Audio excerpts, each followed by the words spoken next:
A warm welcome to Inside the Real Estate and Housing TV Africa. I am Yemuna Bagodu. Today we'll be having a guest with us to discuss factors influencing technical capabilities of artisans in the built environment, and also would look at the critical role and how important artisans are in the built environment. The conversation continues after this quick break. Visit Housing TV Africa on YouTube and click on the subscribe button. Subscribe to Housing TV Africa to stay updated on latest happenings in Nigeria's housing sector. Follow our social media pages, like and share our posts on Facebook, Housing TV Africa, on Twitter, Housing TV Africa, Instagram, Housing TV Africa. Join the conversation and keep up with latest housing updates.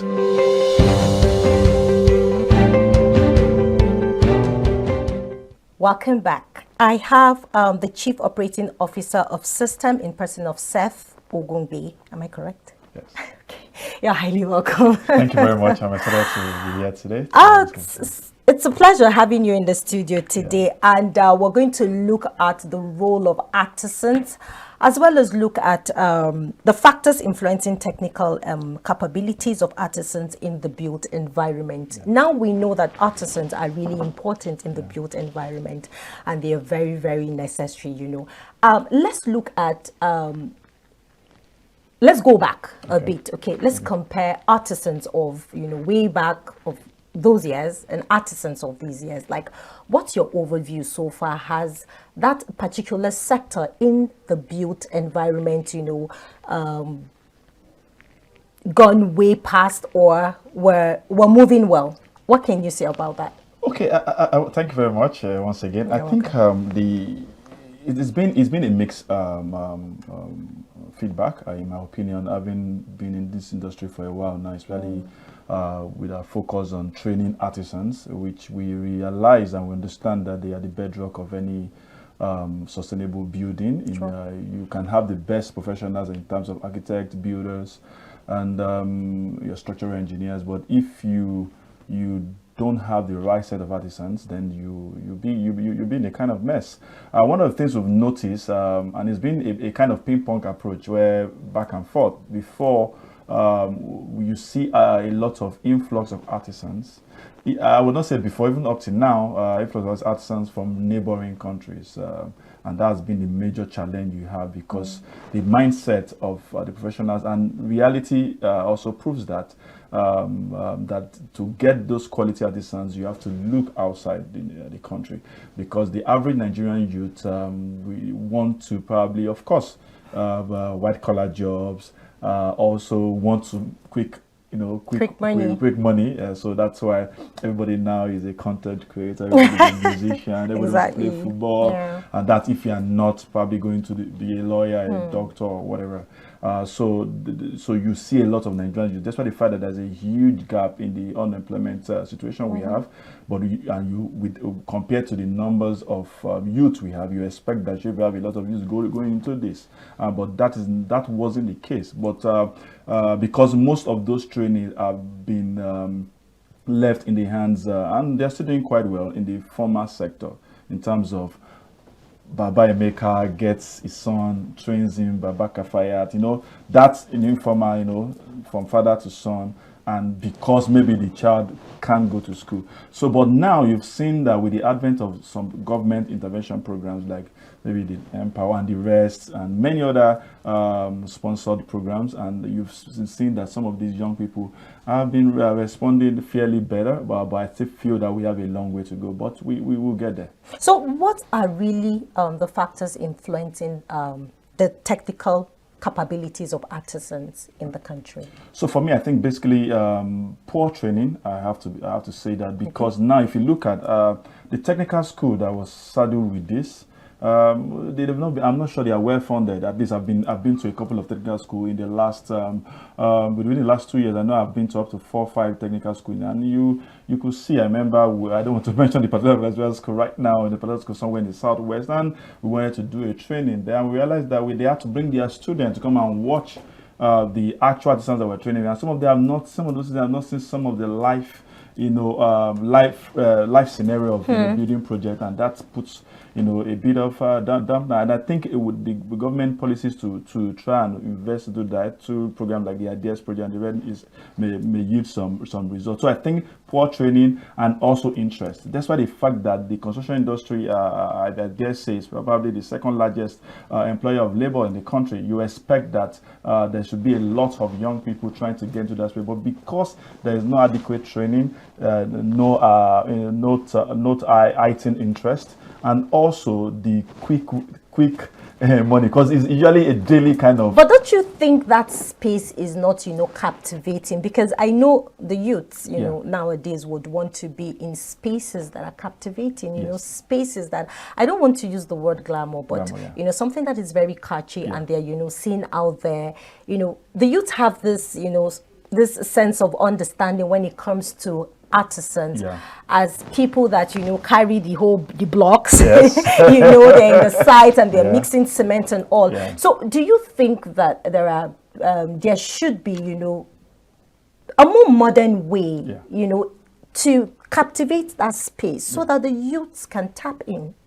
So yes, definitely. And I think the understanding the young people need to know is that with the advent of technology. So sometimes some of the heavy lifting, for example, they are power tools. Nobody is using screwdrivers anymore. You are using power tools to do your stuff. Even lifting things, you don't use your raw physical energy to do that. So, but you won't know that because the mindset has to change first. Because the mindset you always had is it has to be somebody mixing something, carrying something, pouring something, and that's the only way you can do that. And that's why the likes of C-ystem, the organization I represent, is trying to do. We've been doing this advocacy over the last 5 years now. That's the Construction Artisans Award, to bring some form of competitiveness and also to showcase these artisans, compete, win awards, and that puts some form of glamour around what they are doing. And that also brings young people into that space. And I'll say I like to close on this particular question.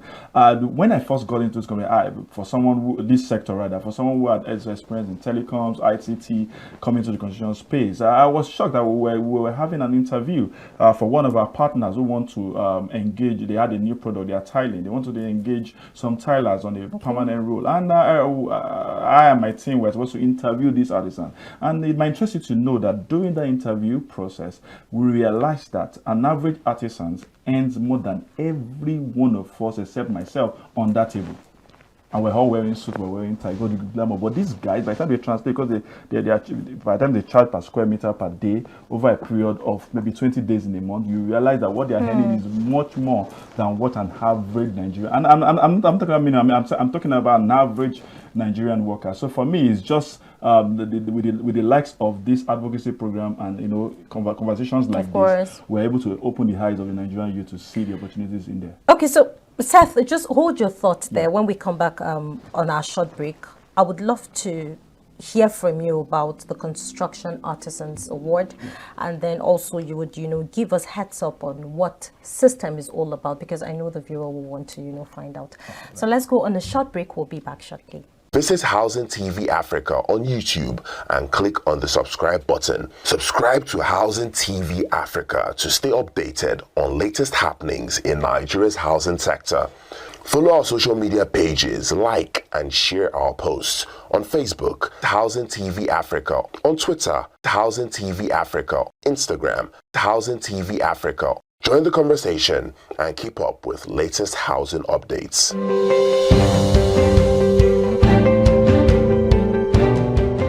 Glad to have you join us back on that short break. If you're just joining us, this is Inside the Real Estate and Housing TV Africa. Still in the studio with my guest, and we're discussing everything you need to know about the artisans in the construction industry. So now, talk to us about C-ystem. What is C-ystem all about? Thank you very much. C-ystem is an abbreviation for a project that turned into an organization. So C-ystem means construction skills initially. Construction Skills Training Empowerment Project. Now, System Skills Training Empowerment Partnerships. And the reason why we transformed from being a project to a a training and partnership outfit is that we realized that to get to impact the artisans and not just Artisan, TVET generally, because it became broader because of our foray into other sector other than within TVET, other than the construction, and that's why there's a need for that expansion. So we are into training. Initially started out with training, assessment, and certification of artisans, and so that's our core. But also we provide consultancy service within the space. We also provide some basic advocacy, like I'm saying, which leads to this CA, to ensure that we're able to bring young Nigerians to skill them, certify them, and put them in a position where they're able to be economically independent and being able to contribute to the economy at large. Why the interest in artisans?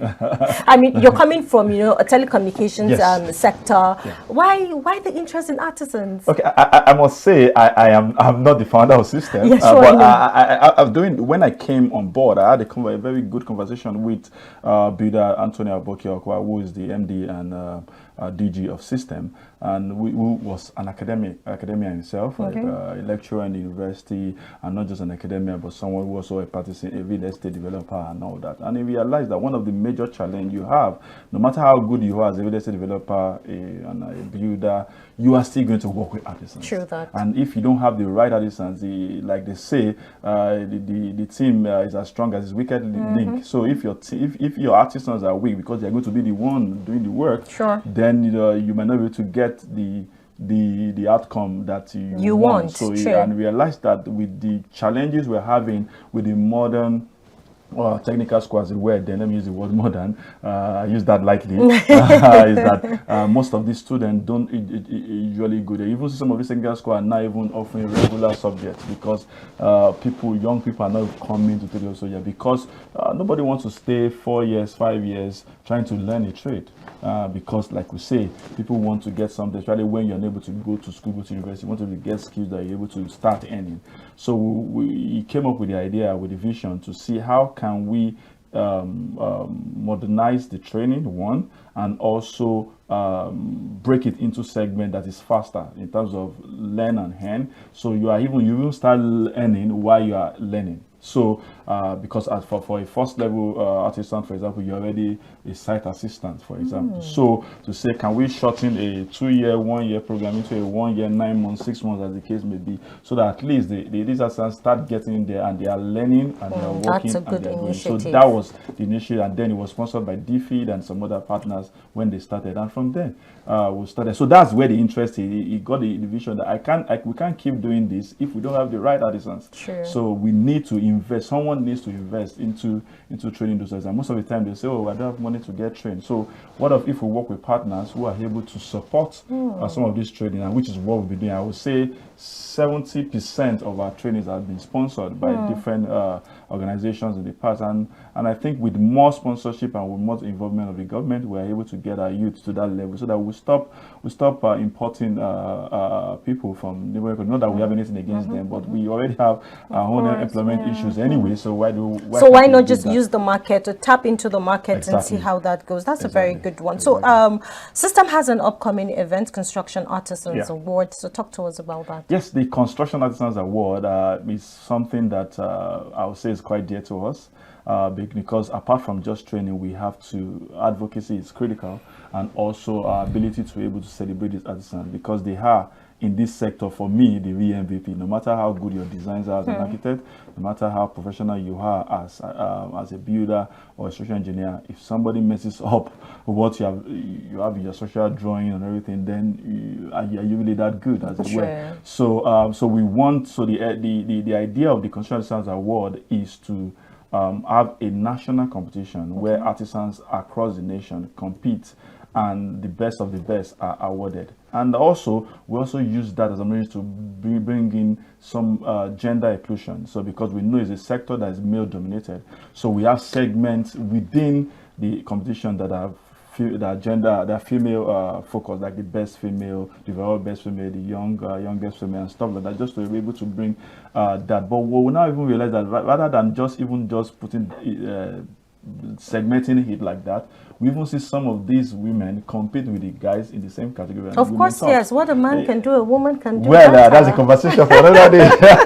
But so we are at we are having the fifth edition. Good. Yeah, so we had the first edition in 2019. Then we have the Minister for Works, then Barrister Raji Fashola. Then for the first edition, we couldn't have the second edition because it was in COVID. That's 2020. But the second edition, IL 2021, 2022, we had the third. The fourth was last year, 2023, and the fifth edition is the one that is holding 25th and 26th of November here in Abuja. So in total, how many contestants do you have?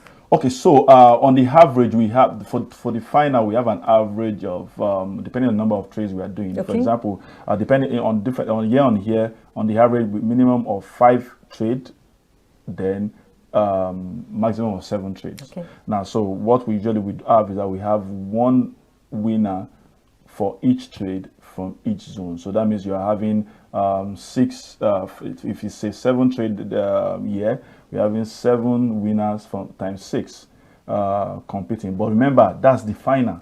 So you have people who have competed in the state level, then who came to the zone. So it's the winner of each trade in each zone that comes to Abuja for the final to compete the day. I don't know if you're going to feel comfortable to tell us what the prizes will be, but I don't mind you just letting us in on just one. Yes. So so we can do that. Depending on how much sponsorship we were able to get. For the first year, for example, the winner went with 1 million apart from tools. So and much more than the money is our focus is on the recognition. I'll tell you a story that's very interesting.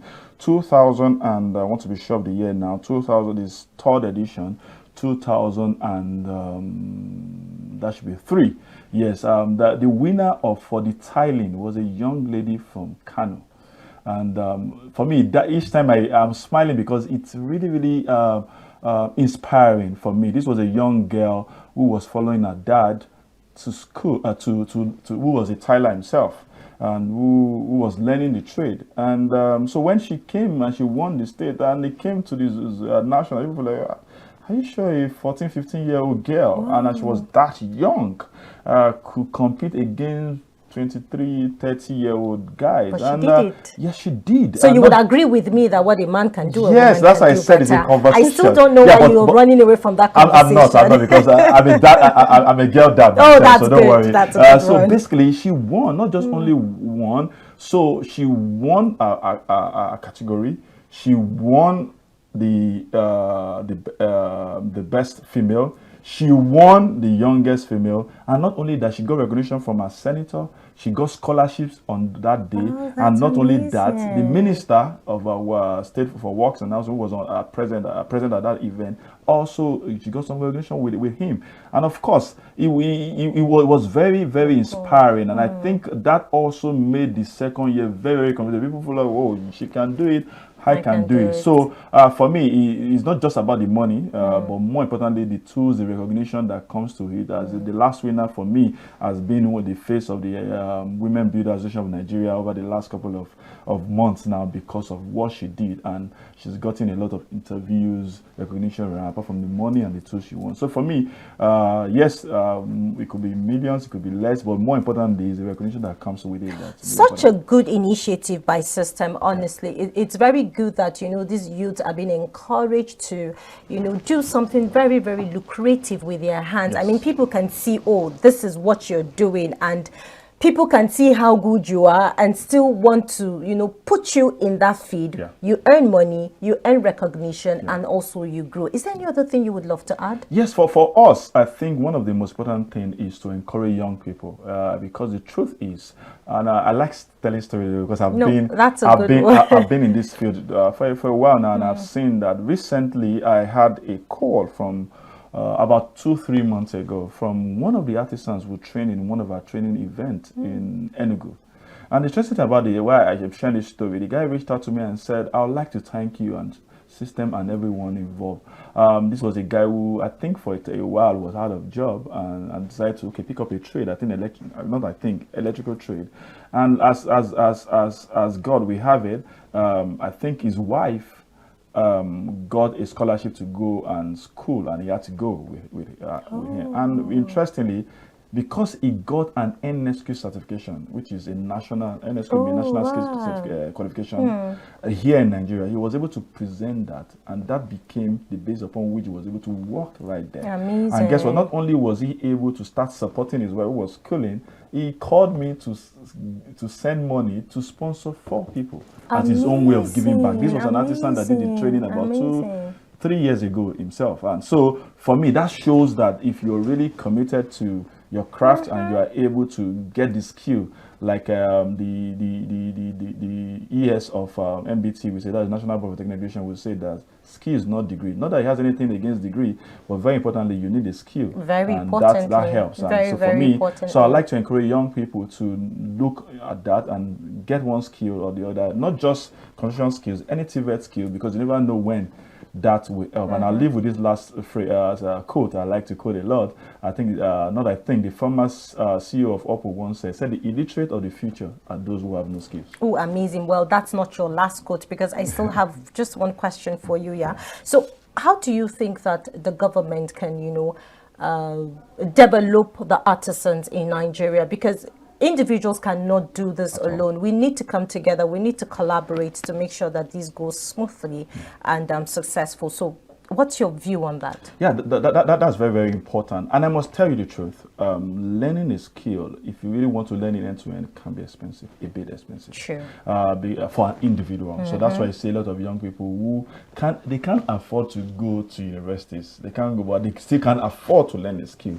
And that's where, you have government interventions. Then you have CSR from companies giving back to ensure that they are able to help some of these people get these skills. And as a result, because the truth is that some of the harrowing issues that we have, very traumatic issues, youth unrest and all that, I strongly believe that if you have a skill and you are earning, I don't think somebody will come and offer you 5,000 to go into some crazy. Exactly. You see people still as little as 5,000 naira. But the truth is that if you have your skill, you can earn that without, with your pride intact, and you're able to, all that. So I think government intervention is very important. But I'm not one of those that like to throw everything at the feet of the government. Sure. I also think that individual organizations, because the truth is that when we have security challenges, it's not only government that's going to solve it, it's going to affect every individual. So I think organizations, companies, and should invest in skills acquisition program. That you can't have enough of them. You might think, we've had a couple, but the truth is that you can't have enough of them,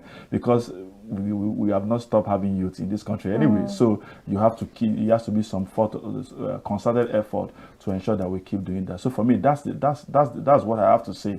That if we keep doing that, then it's only a matter of time to translate into something very, very important to us. That's a good one. That is Seth Ogungbe, the Chief Operating Officer System. Before we call it a wrap on Inside the Real Estate, I need you to speak to that boy out there, that girl out there, watching you. Talk to them about, or rather invite them for the upcoming event that you have. Go ahead. Thank you very much. I would like to use this opportunity to invite the general public, the young men, young women, and not just young people, but everyone to be part of the 5th edition of the Constructions Artisans Awards and Skills Expo. The final is holding on the Monday 25th. That's the final competition, 25th of November 2024 at Elijah House, number 3 Abbey Street, Kubwa.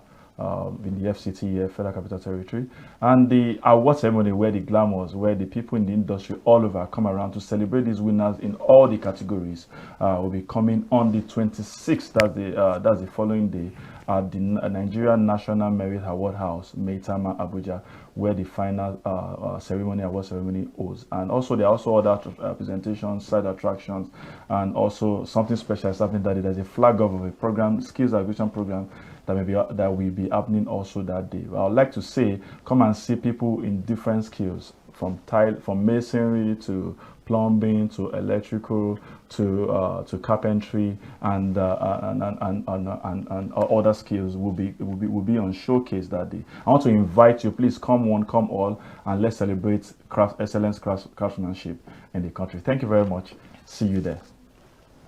Thank you so much, Seth Ogungbe. It was such a pleasure to have this conversation with you. But trust me, after the show, we're still going to bring you back because we need to, create more awareness when it comes to the artisan space. Thank you so much for coming. Thank you very much. Nice speaking with you. You're welcome. So on this note, we call it a wrap on Inside the Real Estate and Housing TV Africa. Thank you for watching. You can watch this episode and subsequent episode by subscribing to our YouTube channel, Housing TV Africa. You can also follow Housing TV Africa on all social media platforms. And do not forget to download the Housing TV Africa mobile app on Google Play Store and Apple Store to stay connected and informed wherever you go. I am Iman Avagodo. Have a great day and bye for now.